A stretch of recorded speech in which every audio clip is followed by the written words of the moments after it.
When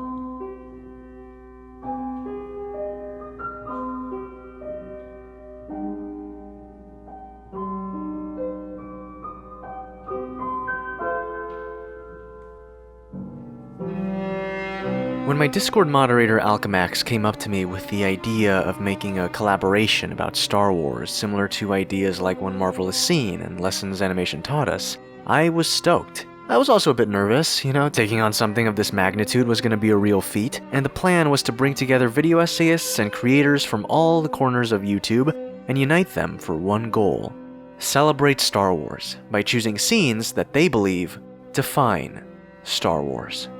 This is Star Wars Defined. And you too can celebrate Star Wars with us. You too can make a video. Just email me the link and I'll put it in the official Star Wars Defined playlist, and we'll all celebrate Star Wars together. As for me, whenever I think Star Wars, my mind keeps flashing back to one scene, one moment in film history that I believe is inspirational to a multitude of artists. Let's go back to the very beginning.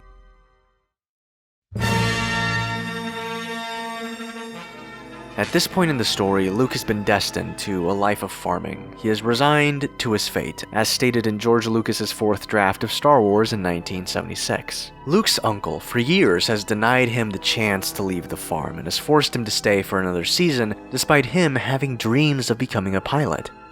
Oh, and he can't stay here forever. Most of his friends have gone. Luke's just not a farmer, Owen. He has too much of his father in him. And so we understand Luke's predicament, where he stands in this vast yet small orange world. Luke walks over past his home and looks at the horizon, longing for a future that isn't within grasp. It's something we all as human beings go through. A desire to be something more than oneself, a desire to accomplish your dreams despite being tied down by responsibilities, a desire to leave the ordinary world. It's the perfect encapsulation of the hero's journey. But I'm getting ahead of myself here. We're focusing on this one shot. What does this imply? What does it tell us? The single shot of the binary sunset tells the viewer everything they need to know about Luke Skywalker, and if you think about it, everything that's happened previously in the film isn't even that necessary, as this shot says it all. No words, only visuals and music going hand in hand to create the perfect scene. And let's not take music lightly here. George Lucas has stated that sound is 50% of the movie-going experience, and John Williams absolutely brings it. Now there's a reason why Luke Skywalker is an icon to so many people, the representation of a hero, what people strive to be. It all boils down to his relatability, his predicaments, and his flaws. The wants and needs that make him feel human. And here, there's something calling to him, screaming to him that there's something more out there, more than the sand dunes of Tatooine. There's nothing for me here now. I want to learn the ways of the Force and become a Jedi like my father. Star Wars begins in a very surprising way. A giant battle, which introduces us to the main players of the film, as well as the antagonist, an evil dude in all black. How cool is that? And we have a gorgeous heroine having to scramble to essentially save what little she can. We have two droids with incredibly rambunctious personalities having to escape, and it's all visceral and fantastical, and it's all fiction. Immediately after, we're hit with the absolute polar opposite of fantasy, of powers, of space battles, and intergalactic politics. Take these two over to the garage, will you? I want them cleaned up before dinner. But I was going into Toshi Station to pick up some power converters. The film shifts gears to a sandy little planet called Tatooine, in order to differentiate Luke's current world from the real world out there, an unknown land of space battles and supervillains.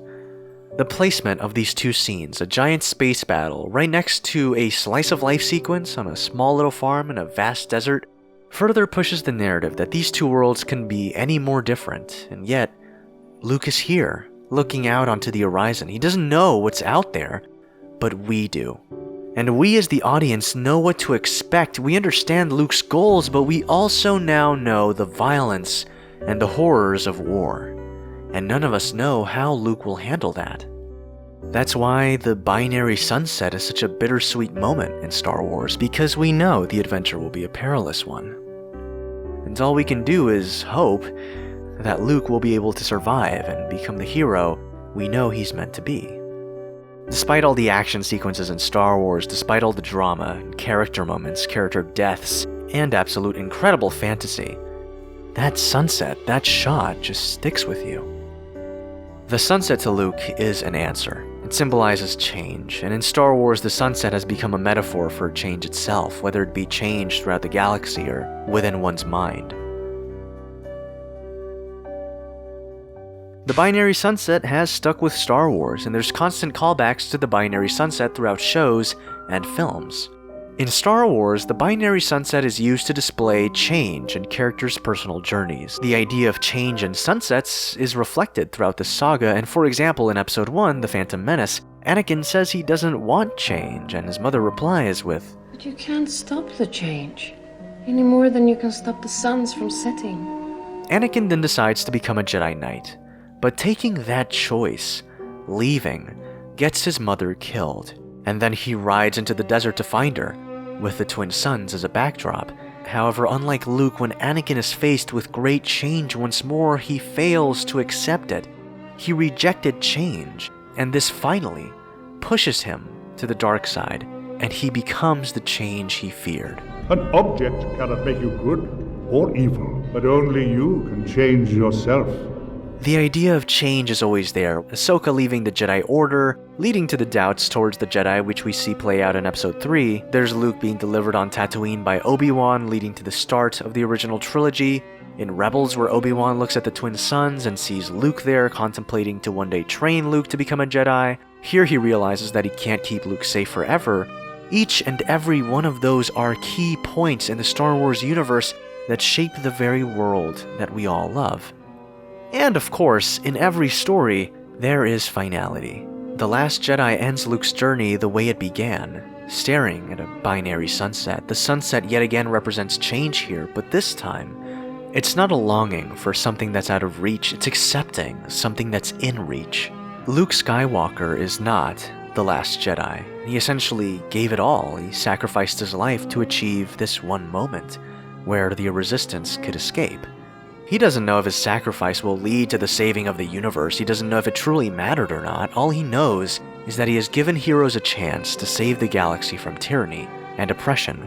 And I personally think that's beautiful. I think it's beautiful that one scene could move me so much, because we know what it stands for.